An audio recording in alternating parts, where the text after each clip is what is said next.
And Oklahoma's legislative session is in full swing. In the House chamber, bills are being discussed and decided on daily. And just recently, House Republicans nominating the youngest speaker in history. So in studio this morning, we have the current House Speaker, Charles McCall. Speaker McCall, thanks so much for coming on. Good morning. We love these moments where we get to talk to you about what's going on at the Capitol, especially in the House. Yes. All right, let's start with this, though, talking about the new speaker designate. Yes. His name is Kyle Hilbert, and at 29 years old, the Oklahoma House, they could see the youngest speaker in history. So just talk to me about passing the torch on to him and what that process will look like. This week, our caucus selected what's called the speaker designate for the 60th legislature, and Representative Kyle Hilbert from Bristow, Oklahoma, was selected by his colleagues to start that path to transition to becoming the Speaker of the House in 2025, the first Tuesday in January of 2025. And so for Kyle Hilbert is the current Speaker Pro Tem of the House of Representatives. He served for 8 years. He has been served in the legislature through the worst times in state history to now the best. I think Kyle is very capable and will be a strong leader for the state of Oklahoma. Any advice that you can share with him that you can share with our viewers at home? Oh well, the campaign to become the speaker is the easiest part. Yeah. So, but he'll have a great team of people that will support him.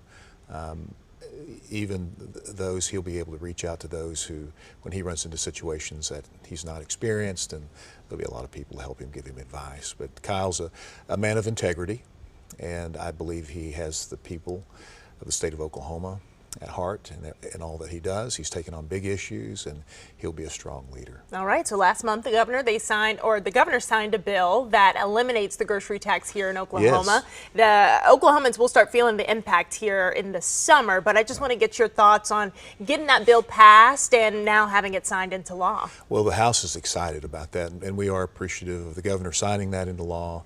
We're appreciative that the Senate took a vote on that bill. We've had that bill over in the Senate with some other tax cut measures for about 3 years now, 2.5, 3 years. So we're glad that that has been finally acted on to get that across the line. People of the state of Oklahoma have needed some relief from inflation for some time. We're happy to see that relief delivered. But I still think there's opportunities for us to talk about additional relief this session. Yeah, let's talk more about this session and your priorities. I'm wondering if you are, still looking at relief for Oklahomans on the tax side. We are, and personally for me, that's an issue that even this being my last session, I want to continue to push for a path to greater relief for the citizens of Oklahoma. If we have a tendency only to look at things in terms of session to session, but over the last 6 years, our economy has doubled in size. The output of our economy has doubled, and when that happens, we're blessed because we can bring down the burden and spread it out more equally and lower the burden on people throughout the state of Oklahoma. That's what I want to continue to focus on this session. I think that we have an opportunity to move legislation that creates a path to continue to bring down our personal income tax rate. Over time, Oklahoma's got to find a way to get to zero to compete with many states in the country that are at zero and are experiencing greater levels of economic success than we are. So I think it's an opportunity for us, and this session will continue to be, an opportunity for us to move legislation forward. And you all are in full swing here in this, session now. So. We are. We're about to finish the first third of the legislative session next week. So this week, no committee work, all floor work. Considering bills on the floor of the House that have come out of committee over the last 4 weeks. Next week, we conclude our floor work. Those measures that pass the floor of the House of Representatives will then go to the Senate, and then next week we will receive the Senate's bills that have passed their floor and restart that committee work. The budget's still going on. That starts even before a session begins. And the Senate and the House are running their processes internally.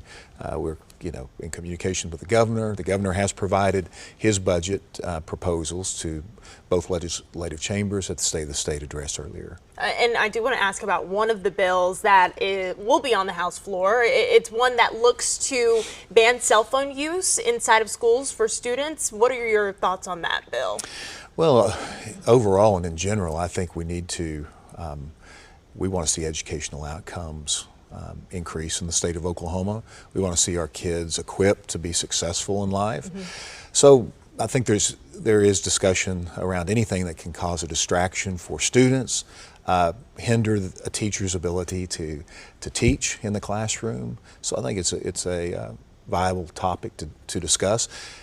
Being a member of a chamber of 101, it'll take 51 or more to pass that piece of legislation, but there will be spirited questions and debate on that topic, I'm sure. I just want to ask you one last question before Sure. we go. I mean, you were talking about this is your last go as Speaker of the House. You're rounding out your time here, but just a message to Oklahomans, because we talked about what you would like to see in terms of, giving Oklahomans that tax relief, but looking to, the future here. What's your message out there to folks who, see you as the House Speaker and look to you for those answers that, whenever they have something that they have questions about, they come to you and they come to your office. They come to your representatives there in the House? Well, I think for each of us, including myself, it's just an honor to be able to serve the people of the district that elect you. To be the Speaker of the House is a little bit larger role. It's more of a focus statewide than just your particular House district. It's been an honor to be the Speaker of the House for 8 years and the longest serving Speaker in the state's history. And on the way out, I mean, what we're looking for now to complete the legacy in the final chapter for me is a smooth transition and preparing that next Speaker of the House for the challenges that he's going to be faced with. All right, Speaker McCall, thanks so much for coming on. We always appreciate you coming in and giving us the goings on that are happening there in the House. Thank you so much for being here. My pleasure. Thank you.